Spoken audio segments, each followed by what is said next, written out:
Andy Velasquez Boxing down at Shinfield's gym. Joined by almost a foreigner, all the way from Hull, Logan Richardson. How are you, pal? I'm good, thank you. How are you? Really, really good, mate.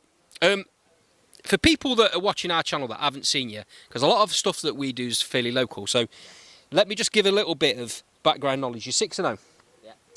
Former Central Area Bantamweight Champion, current English Bantamweight Champion, and on the 14th of June, you're heading down to Bristol for a final eliminator for the British, is that right? Yeah, that's right, yeah. Wow. I mean, I don't know my boxing history completely, but I don't think there's been many people after 6 fights have achieved what you've achieved. Yeah, I don't believe so. I think I might be the quickest to have won the English in 6 fights, to be honest. I'd have to check on that one, but definitely from Hull. I think you probably are. Yeah, I think so, yeah. Yeah, definitely. Where's the inspiration come from?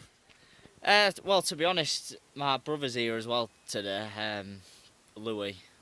From a young age, we'd have some little BBE gloves on, some like paper thin, and we used to stand on the carpet and we just used to toe-to-toe, just going for blows. And I mean, Louis is 29, I'm 24, 10, 25 this year, so there's a bit of an age gap, and we used to just stand there toe-for-toe, knocking 10 bells out of each other. It's amazing, isn't it? Things like that, and then you got the bug, I'm assuming, straight away. Oh yeah, definitely. Well, it was by chance really that I fell into boxing, because I went to knock on my mate when I was about 13, I think it was, to see if he was coming out on skate park, and he was like, "Oh, I'm going boxing." So he was like, "You can come along if you want." So I was like, "All right then, I will do." So I went along, and then I seen all the older lads in the ring sparring. I thought, right, I want to do that, and I'd asked the coach, I was like, "What can I do to get in there?" He said, just keep showing up and show that you're willing, and then we'll get you in sparring. And then once I got in there sparring, I just loved it. I've always loved the fight, so. Right, let's get down to business. 14th of June, heading down to Bristol against, well, you could say local boy, because Joshua John is from Port Talbot, which is just over the bridge. Yeah. So he's literally down the road. I'm assuming he's going to have an hostile crowd there. Does that sort of thing bother you? No, don't bother me, to be honest. Like my last fight in Gloucester, I went out to them all booing at me, and then I left the ring them all cheering me, so I won over the crowd, so it don't really matter to me. What do you expect? I'm sure you don't tailor your camp or worry too much about what your opponent's doing, but what does Joshua bring that you need to watch?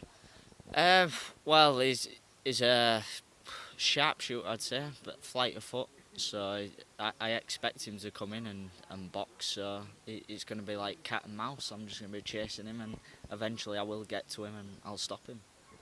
I've been watching you sparring today, mate. You've been in there with a number of different weight categories. That bodes well, doesn't it?